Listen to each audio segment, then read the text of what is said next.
What's up, degenerates? This is Locked In, and I'm your host, Mason Cameron, at PFF_Mace on Twitter. And with me, as always, my partner in crime, Vishal Gupta, at Vishal_Gupta95 on Twitter. It is the divisional round. We have 1 week of playoff football in the books. It was a great week. It was an awesome set of games. And now we have an even better slate for the divisional round. How you doing? How you living? You excited to break down some football? Super excited to break down some games for this weekend. I think this is arguably the best weekend of football we're going to have all year. Not only do we have 4 phenomenal matchups, we also have a college football national championship on Monday. So just great time, great football weekend. Can't wait to get into it. It should be a good one. And if this NFL slate is anything to indicate, I think we're going to be in a barn burner for the college football playoffs. It's obviously been a great ride over there too as well. And, maybe we'll end up breaking down some of that sometime. Who knows? Who knows which way the winds may blow us? But, of course, business as usual. If you guys are not members of our Discord, head over to importantnonsense.com. Become a member. That's how you get in there. You can ask us all of your betting questions. With the playoffs here, it's time to make that money back that you might have lost in the fantasy football season, but that's okay. We're here to do that for you. But if you were already in there, you probably won more money anyway, and it's okay. You can double that right here with us. We're going to have a lot of great picks in store for this slate. I can't wait to break it down. So let's do it, V. The first game on our list here, we have Saturday. The Texans head into Kansas City to take on the Chiefs. Chiefs in this one, about 8.5 point favorites, pretty sizable here. Game total on this one, about 41.5 points, depending on where you're shopping. A weird development in this one, V. I haven't gotten a chance to check Pinnacle to see if this is even true, but it looks like Pinnacle might even be listing Houston at +10. It is a whopping 131, though, minus 131 on the odds. So it is pretty short odds. It's not like the greatest, but in case you were looking for something, somewhere to shop around, somewhere to parlay potentially, and I know that might be a pick pertaining to you, as you have some skin on the line here in this one, and I have a bit of a read towards the game total. So, V, my friend, I will let you kick us off and start us off. Which way are you seeing this one going? Yeah, I think I'm going to have to take Houston and the points in this one. It just feels like the line is a tad too high. I still definitely think Kansas City is the overall better team. There's no doubt in my mind about that, and I would be shocked if they don't pull this one out in terms of winning the game outright. But in terms of the spread, it just feels like at 8.5, which is about where I got it, feels a tad too high. We can start with this Houston team and what they did last week. Just an unbelievably impressive performance by their defense. We talked about it a little bit last week that, we said that the defense was going to be the strength of their team. We just didn't believe that the offense was going to be capable of carrying their end and, making this a competitive game. And that was definitely true for the first, quarter and a half. And then, Houston's defense took over, and CJ Stroud made some insane plays to end that first half.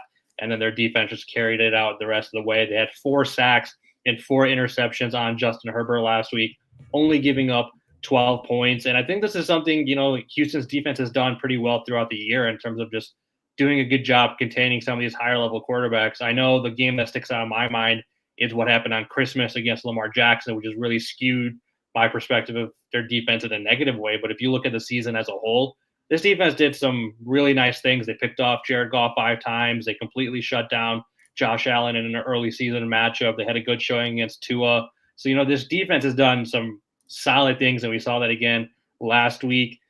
This is a rematch of a game from later in the year where Houston lost 27-19. It was a Saturday night game. They were only able to get 1 sack and no takeaways against Patrick Mahomes. So they're going to have to, step it up and kind of show us something similar to what we saw last week if they really want to pull this one out. But even though that the defense didn't play particularly well, it was still a 1-possession game at the end. It was only an 8-point game. So if that were to repeat itself, that would be a Houston cover this time around. So in a game where I don't think Houston particularly played their best football, they were still able to keep that a 1-possession game. And obviously That was a game where Tank Dell got that nasty injury that's going to keep him out for a while. So they kind of had to change game plans halfway through because of that injury. Whereas in this one, they're going to be going in knowing what their health situation is. Looking at Kansas City, I know they're a good team, but again, this is just too high a number for me. Since November, only 2 of their 8 wins have come by double-digit points. Those wins came against Cleveland and Pittsburgh, 2 teams who I think are nowhere near in the same realm of Houston is. I think Houston is significantly better than those 2 teams.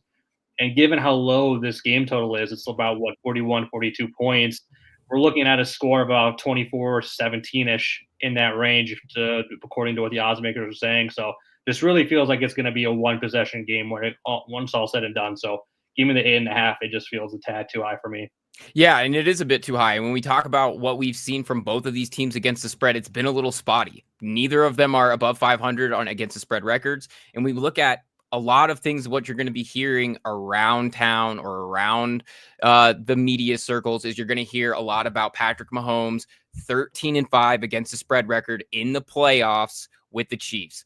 But something that we have to talk about, something that we talk about a lot on this show is historical trends should be taken with a grain of salt because they're only so accurate towards what we're seeing right now. And what we've seen from this team this season is they've been favored a lot. Well, so has the Texans. But what we've seen is that this team only holds a 3-5 against the spread record at home this season. So that's a tough, that's just a tough look. In all 5 of those failed covers came as 6 or more point favorites. But it's a little bit of a washy situation. Like you mentioned just a second ago, like Houston hasn't done terribly well either. And the only other time that they have been laid 6 or more points in a season was in that game against Baltimore, where they scored a total of 2 points. So it is one of those things that we do have to scratch our heads a little bit. You do have to kind of maybe hold your nose and take them at 8.5, because 8.5 is just too many points for what they're doing right now. And if we talk about what Houston did last week, as you mentioned, their defense was so great. We had quite a bit going on there with this Texans defense, where I think Stingley had both of those fourth quarter interceptions. Was that? Yeah, I think he had two in that game. So if you're able to turn the ball over against a really quality quarterback like Justin Herbert, you should have an opportunity. Now, with that being said, the Chiefs haven't necessarily given teams the opportunity to do that against them, which is one of the reasons why I like the under in this game at 42. So Houston and Kansas City have combined for a 14-21 over under mark. So 14 games over, 21 games under. So quite a bit. Just 7 overs from each of them. KC, they've gone under in 5 of their last 6. Now on the other side, we have Houston. They've gone over in 3 of their last 4. But we have to look at the context of how they did it. They had 3 defensive touchdowns in the last 2 weeks.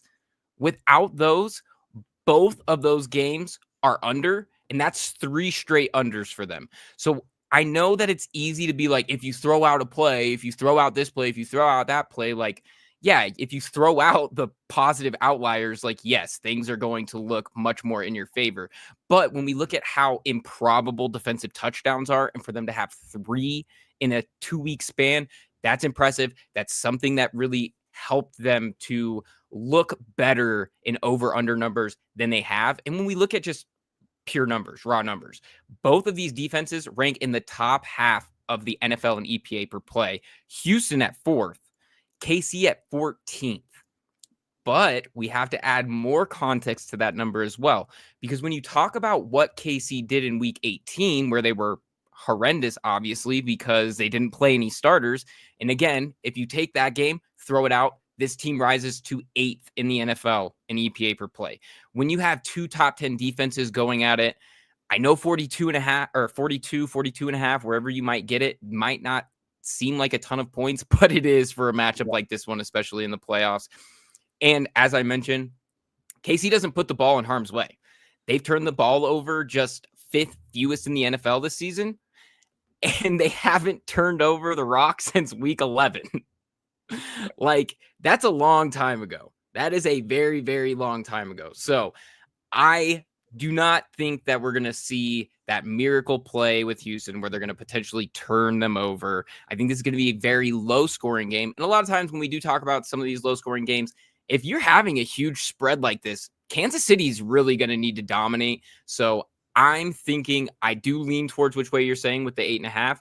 I might steer a little bit more clear of it and go towards the total, but I definitely see where you're projecting this one, and I 100% agree. So I'm just excited to see this one go off. The other thing that does need to potentially be mentioned, though, is we have to have this conversation about Kansas City, and I haven't really seen it anywhere, but we have to have the conversation about rust versus rest, because effectively we have not seen these starters in 3.5 weeks. We have not seen these starters since Christmas. Like, I don't think a lot of people quite comprehend That's that. like 3 weeks. Yeah. So we have to see them and see how they're going to do in order to know if they're going to be able to cover such a sizable spread like 8.5 points. So anything else that you're seeing in this one, V? Anything else that we need to touch on for sure? Yeah, just touching on the rust point, I think it's interesting because I remember saying the same thing, I think, at this time last year I think with we the did. Chiefs, because I remember they sat their starters in week 18, and I was pretty negative on that idea for them because I know it was a long time ago now, but if you remember how this Kansas City team looked during the regular season, they were not very inspiring in terms of believing in them to win it all. Obviously, they still had Pat Mahomes, they still had Andy Reid, so obviously you could trust in that fact. But just going by the eye test and what they did during the regular season last year, they didn't look all that great. So when they decided to sit their guys in week 18 prior to going into the regular season, I had a lot of concerns. Like, you need to be playing your guys. You don't want them to get rusty. They need to figure some stuff out. And obviously, we know what happened. They go on to win another Super Bowl back to back, third in however many years. So I think I'm going to take that one on the chin and take an L on calling them not smart for resting their guys or whatever it is. They know what they're doing over there. So I'm not going to take that into account necessarily. These guys know what they're doing, but that's just in terms of winning the game outright, in terms of covering the spread. That could be a factor because it is still just a large number. Yeah, undoubtedly. And to that point, it did allow KC to get healthier. They've kind of just gotten healthier over the back half of the year, and they probably look as strong as they have all season, because this was that team that won all of these one-score games, and then they just kind of started rattling off some pretty sizable wins here against some pretty quality opponents. You talk about the 29-10 game with the Steelers. Now the Steelers were kind of down, but 27-19 with the Texans, and they just effectively been dominating other teams. So I'm right there with you. All right, that's enough of this one. The next game on the list, another Saturday matchup here. We have Washington heading into Detroit to take on the Lions. The Commanders here, it looks like there might be an issue with Pinnacle because it's now saying that this game also has a 10-point spread for Washington. They're running some sort of promo on their site that could cause some issues like this potentially, where they're not, or betting pros and take that could potentially be it. But generally, we're seeing the game at about 8.5, 9 points, depending on where you're shopping. I know you don't necessarily have any skin on this one, but is there anything that you're seeing with this game in particular? This is going to be the only game that's going to be played in a dome this week, which is why we have a sky high game total of 55.5 points. Anything popping out to you on this one?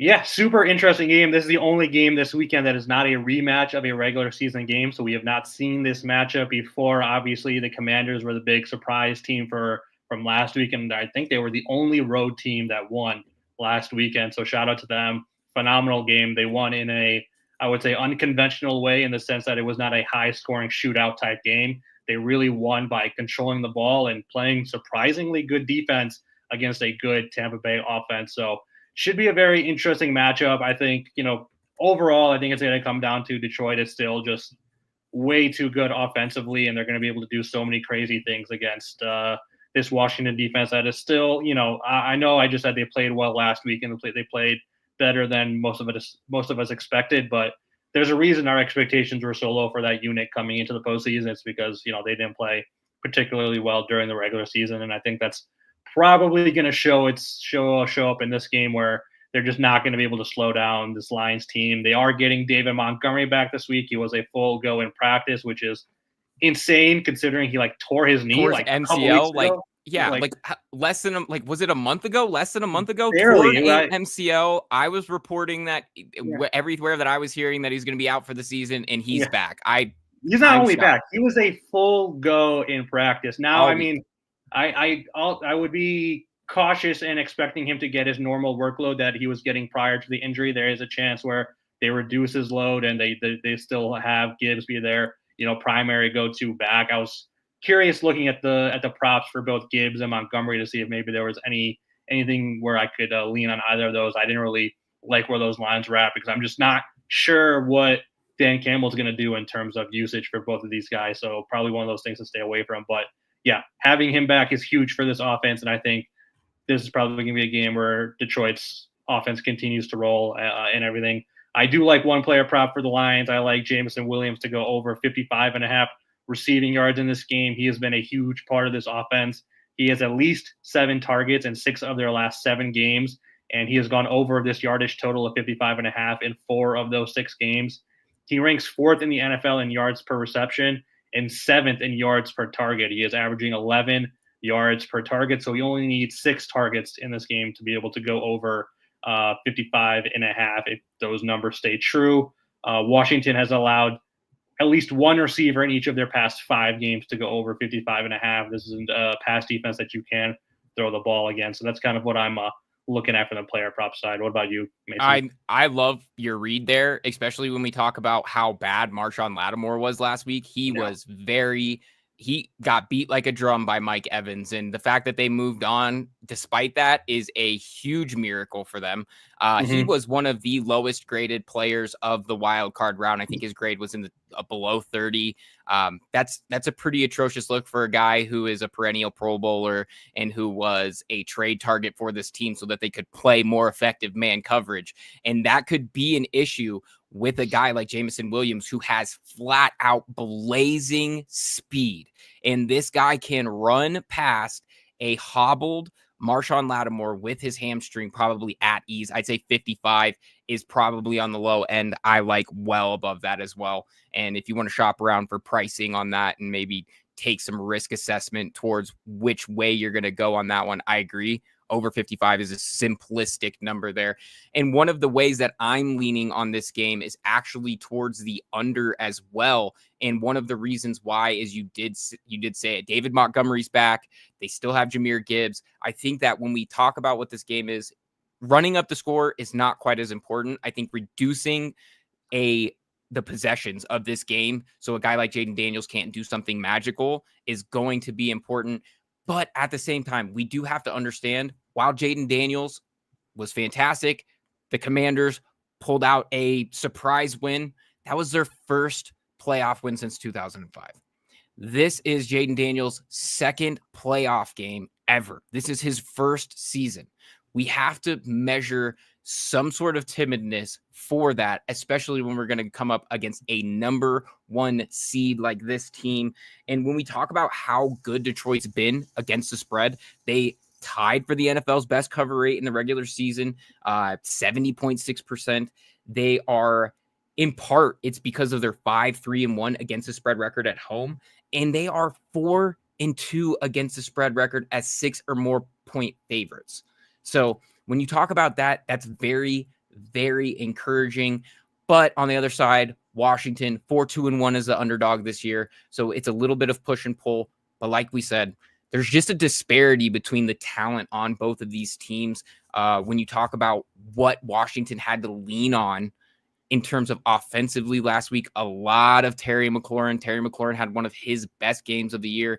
It's going to be a little bit tougher this week when you come up against a guy like Kirby Joseph on the back end of this secondary, where I don't know how to put this lightly, but I'm sure some guys in Washington's offense are going to be a little bit skittish running across the middle, protecting their knees a little bit when Kirby Joseph is patrolling out there. So what I would say is, it's been an impressive run for Washington. I do not know that they're going to be able to produce enough to really compete with this team.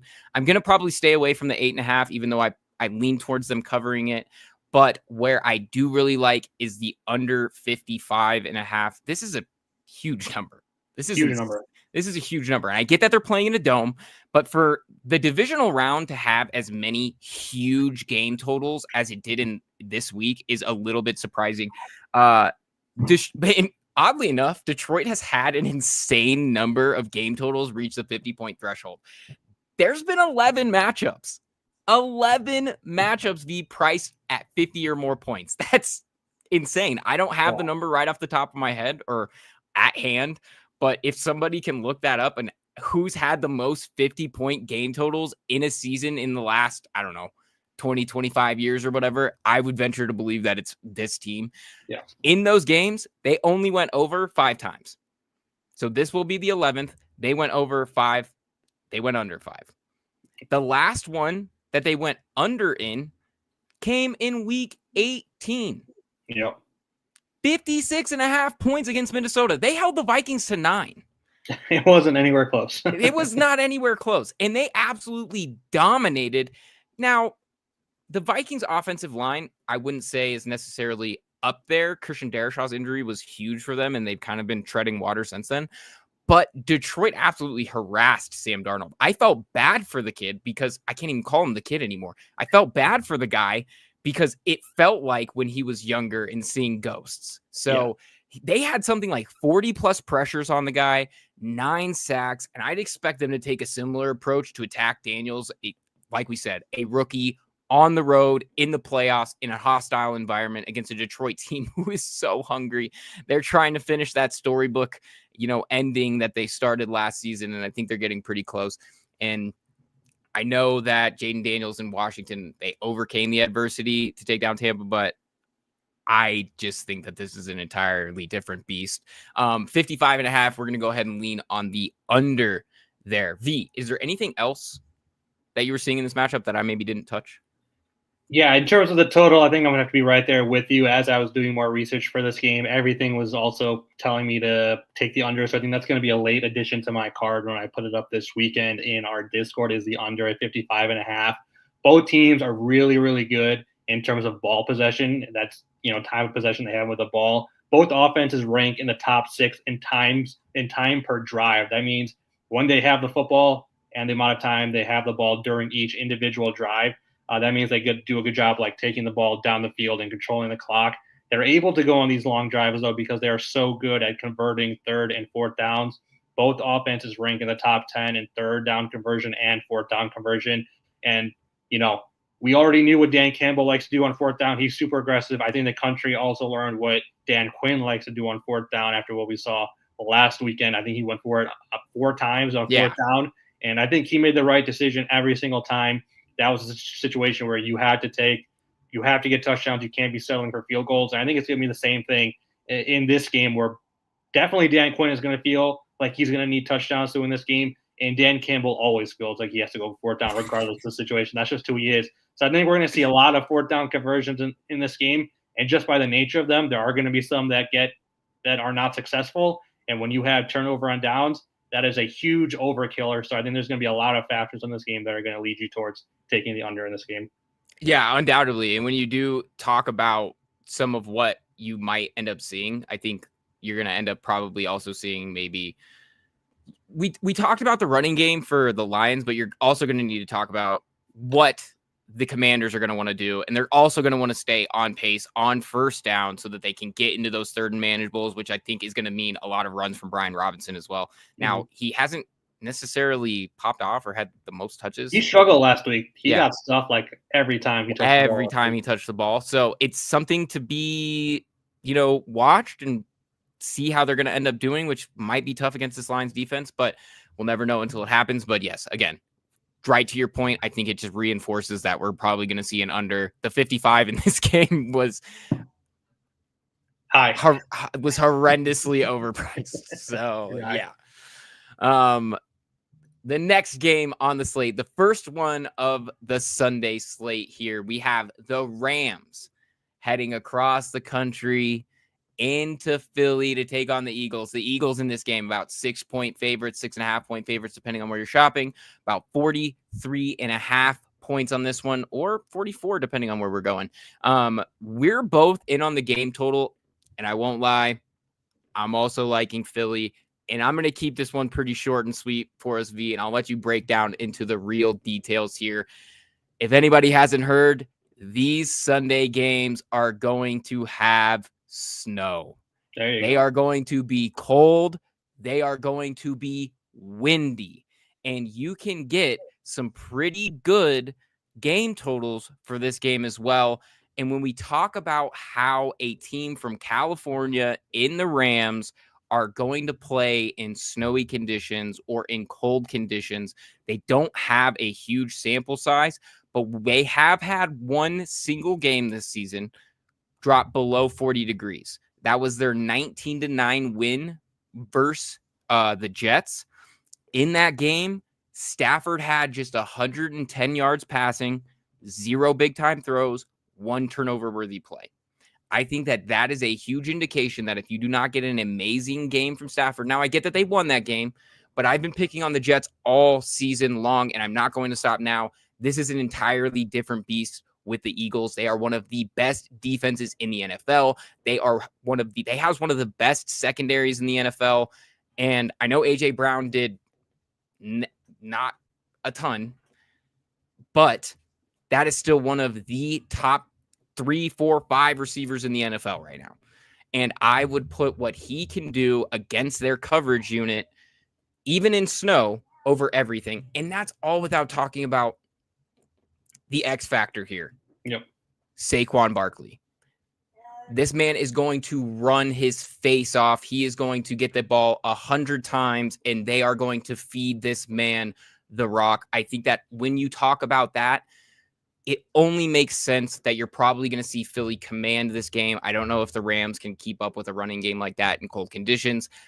Anything under 7, I'm more than comfortable taking for the Eagles, and we're going to be able to get it at a nice clean 6. You get a little bit of push value there, as 6 is the key number. And then also, I mean, everything also for me is pointing towards the under here at 44.5. And it's not the last time I'm going to be taking the under in this card, you guys. So if you've caught a trend, good eye. But V, What else are you seeing in this one? How are you breaking this one down? Which way are you leaning? Yeah, the under for me is definitely also the play in this game. I got it at about 44. I think both defenses are just playing terrific football right now. We can start with the Rams.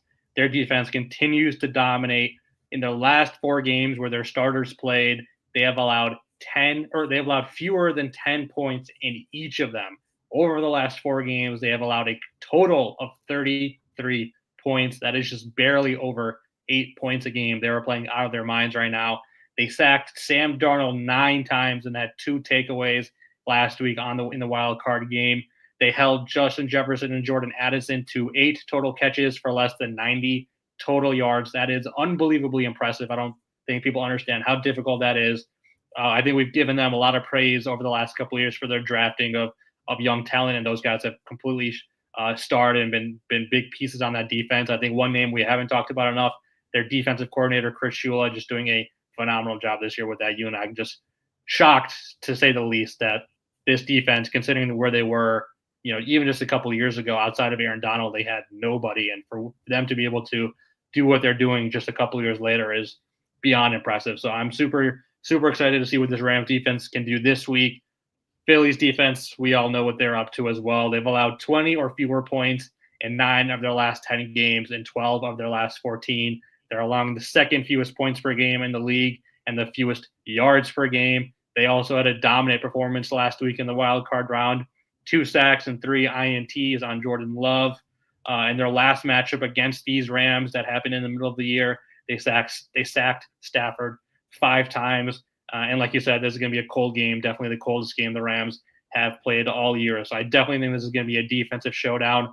I don't know if I can necessarily get on board with taking the Eagles in the spread here. It just feels too high for me. I mean, if you go back to last week's game, as good as that defense was playing for Philly, that game was still awfully close for a long time. And I think a lot of that was because the offense was really not doing a lot. And it was just another game where it didn't feel like, I know Jalen Hurts ended the game with 2 touchdowns, but did you come away with that game feeling any more impressed with Jalen Hurts. I mean, I No. know we've had this conversation a couple times this year, and he does usually bounce back at some point, but I don't know. I just never feel like I can trust what Jalen Hurts is going to do from week to week.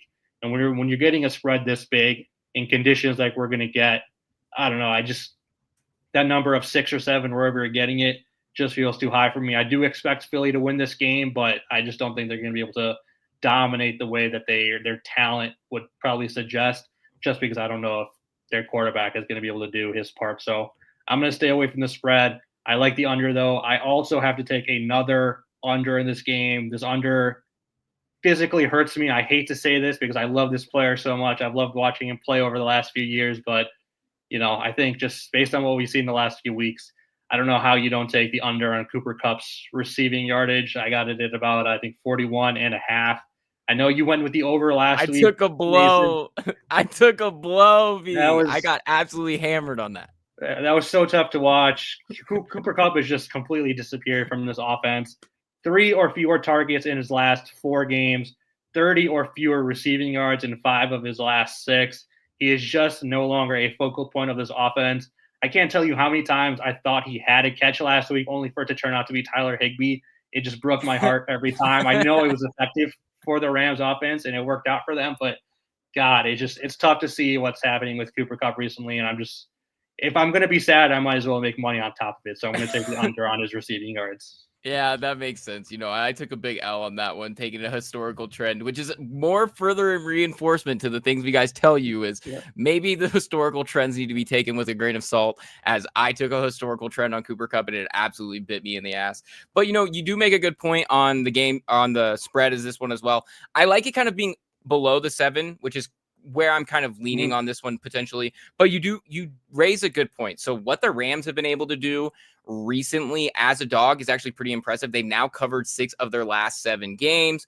They do quite a bit as a dog, and 3 of those wins came outright as the underdog. So that's an impressive feat for them. But at the same time, we do have to talk about the Eagles, what they've done in the playoffs as well, and how they play at home. They've played pretty well at home, especially in the playoffs. They hold just a modest 3-3 against the spread record in the playoffs.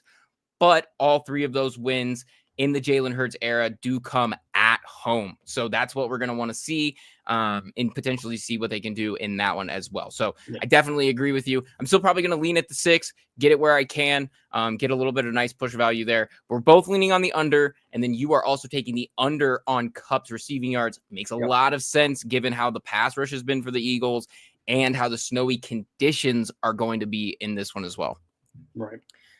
The last game on the schedule, V, and it's got to be the best one. It has to be the best one here. We have the Baltimore Ravens heading into Buffalo to take on the Bills. And wildly enough, odds makers, they did it. They had the confidence, they had the moxie, and they went ahead and made Baltimore the favorites here on the road in the divisional round against one of the best teams in the AFC, in the Bills. They are -1 on the road. Game total on this one, like I said, another huge game total, 51.5 points.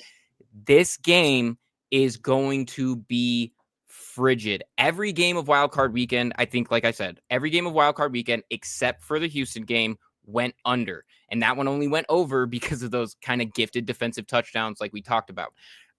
This is going to be another snowy January Buffalo game. They're talking about sub-zero temperatures. They're talking about 40% chance of snow.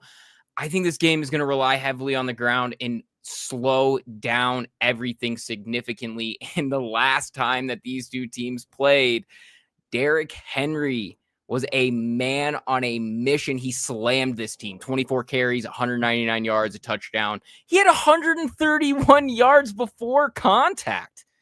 That's insane. That's absolutely nuts. 5.5 before contact per carry. So just to put that into perspective, he's absolutely hammering people getting to the second level untouched. And I don't see any other way that this game could go, given the weather, given how these teams are going to want to go. I know we all want to see the Lamar, Josh Allen showdown that we all deserve, but I do not think that the weather is going to give us that style of game. This is going to be gritty. This is going to be hard-nosed. They're going to hit each other a lot, and they're going to run the rock. So I'm leaning on the side of the under, like I said. And frankly, I also like Baltimore to cover the -1 here, V, and I know that you're liking that as well. Go ahead and break that down for us, which way you're seeing and why you're reading it that. Yeah, I just don't know how you can bet against Baltimore at this point, especially getting such a reasonable number, just -1, essentially just to pick them. You're picking who's going to win this game straight up. Baltimore is just doing everything too well right now, starting with Lamar. It feels like he is unstoppable at the current moment. 2 or more passing touchdowns in 7 straight games, just 1 INT in that span, over 60 rushing yards in 5 of his last 6 games. The Ravens have scored 28 or more points in 5 straight games. Derrick Henry has over 135 rushing yards in 4 straight games.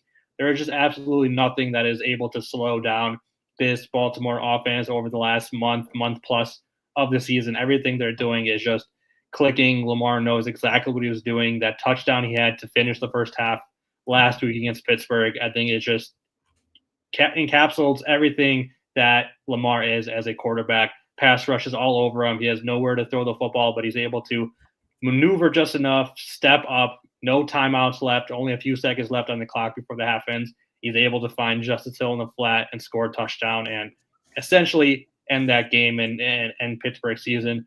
That is who he is right now. And I just don't see anybody being able to stop him right now. I know in their previous matchup, Buffalo had a lot of their key guys on defense missing, including Matt Milano. And I feel like that is a lot of the reason why Bills fans are expecting this to be a very, very different game this time around. And I agree that this game is not going to be a blowout. I would be shocked to see it be another blowout. But even with some of those guys coming back, it's just, I don't think it matters. I mean, we just saw a great Pittsburgh team also not be able to do anything against this Ravens offense for the second time in less than a month. You still had great guys out there like TJ Watt, Minka Fitzpatrick, Patrick Queen out there, and they weren't able to lay a finger on Lamar last week. So it's just hard to see them being shut down by this Bills offense. On the flip side, I trust Josh Allen to have a significantly better game than he had last time around. He really struggled, only 180 passing yards for him in that game. So I think he's going to do much better this game. But my concern for the Bills offense is that they have been relying a lot on their ground game this season. They rank 9th in attempts per game and 9th in rushing yards per game. So that has been a big part of their offense.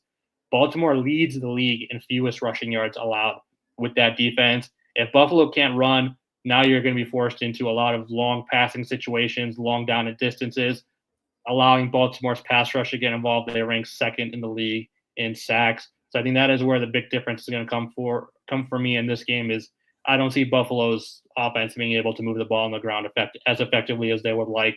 I think that's going to put them in a lot of tough situations. So in the end, I think just too many things are pointing towards Baltimore in this game to be able to win this one outright. Yeah, no, I 100% agree. And when we talk about so the betting struggles against the spread for Lamar are pretty well documented. Coming into this game in the playoffs, they were just 2-4 against the spread. That's not a good look. The cover last week, I think, indicates that this is not that type of situation. They covered as 8.5-point favorites. Granted, they're at home. That's a rivalry game. And like you said, Lamar was absolutely untouched. And when we talk about what we saw from these teams the last time they played, Baltimore, 2.5-point favorites at home, they absolutely swamped them 35-10. We've seen this team continue to cover enormous spreads. Let me just read off this list of spreads over the last month that they have covered as favorites. 16.5 points, 7 points, 6.5 points, 20 points, 8.5 points. Now, granted, some of those games are against the likes of the Giants and the Cleveland Browns. Yep. So we have to take that with a grain of salt. But at the end of the day, they covered all of them. They covered them all handily. And I don't see a situation where they're not going to come and bring everything they have. And when we talk about, like you said, the difference in the running game, this has to lean towards Baltimore. Derrick Henry was the highest graded runner by PFF this season. He was absolutely fantastic, and a lot of it has to do with his pure ability in the second level. And when we talk about Buffalo, they haven't necessarily struggled in EPA stopping the run, but in terms of making sound plays fitting the run, they sometimes lapse in judgment a little bit, due partially to some of those injuries. But again, like you said, I don't know that it's going to make a huge difference in their ability to hold him down. Now, it would be even worse if the weather wasn't projected to be incredibly, incredibly cold, because I would feel that the Buffalo secondary would potentially struggle. And if anything that we can do now, Josh Allen is fantastic in the weather. He has the big arm. He can rifle it through the cold. And we saw what they were able to do against Denver, but I'm looking for anything that I can do to just knock him down a peg and get the advantage. And when we talk about how good Baltimore secondary has been since week 11, I know everybody's already heard the stat. I'm going to go ahead and spit it out again. Since week 11, when they moved Kyle Hamilton from slot to free safety, they became the number one defense in EPA per dropback allowed. So that's a huge change for them. Now, Hamilton was a little bit quiet in the wild card round, but he's still a defensive anchor to that team. And the way that they match up, it's a little bit worrying where they could potentially put Marlon Humphrey and Kyle Hamilton to like high-low a guy like Dalton Kincaid and really take away the middle of the field and take away the seams. I think it could be a tough day passing for them. It's just not quite the matchup that they want there. And when we talk about, they want to run, well, Derrick Henry and the Ravens are going to run it better than you. So it's going to be a tough draw for them. I like Baltimore to win it. I like the under 51.5. V, last touches on this one. Anything else that we need to talk about? Yeah, last thing, I think this is the type of game where you can't afford to make a mistake. I think it's the situation where any single mistake, unfortunately, is going to just cost you the game because both quarterbacks are just too good. You can't make mistakes in the situation, you're going to pay for it. So as good as Josh Allen has been in terms of turnovers this year, like this is easily his best year in terms of taking care of the football. Lamar has also been just unbelievably phenomenal. I think he has a better to 10-1 TD to INT ratio this year. So both quarterbacks have done a great job. I think we could potentially see a situation where some of the young guys with Buffalo could end up having tough situations. And if they, maybe let the moment get to them or something happens and they are not able to take care of the football, that could be the decider in this game for me. So yeah, just too many things pointing to Baltimore's favor in this game for me. Yeah, 100%. I completely agree with you there. And that does it, V. That concludes a heavy wild card slate. It's going to be a good one. I can't wait to see it all play out. I think we have some really good reads here. Again, for anybody, that wraps us up for the divisional round. We are going to be back. We were back a day early. We'll probably be back about Thursday or Friday next week to talk about the conference championships. Same time, about 8 p.m. Eastern. So make sure you guys lock in there. If you're not a member of if you're not part of our Discord, become a member. Go to importantnonsense.com. That's how you get in there. You can ask us all of your betting questions. And in the season, you can also ask all of the guys your fantasy football questions. We're happy to answer them. You get all of our picks in there as well. All of these ones and more. So go ahead, hit us up with anything that you need. And yeah, I think that about does it. V, do you have any parting words for the folks at home? Just enjoy this weekend. It only comes about once a year, this divisional round of football where we get 4 phenomenal games. These are just some of the best teams in the NFL, some of the best quarterbacks in the NFL. So enjoy it. It's going to be a phenomenal weekend, and can't wait to talk about everything again next week with the semifinals coming up so quickly. It's going to be a good one. I can't wait to break it down. Until next time, everybody, good night. Good luck.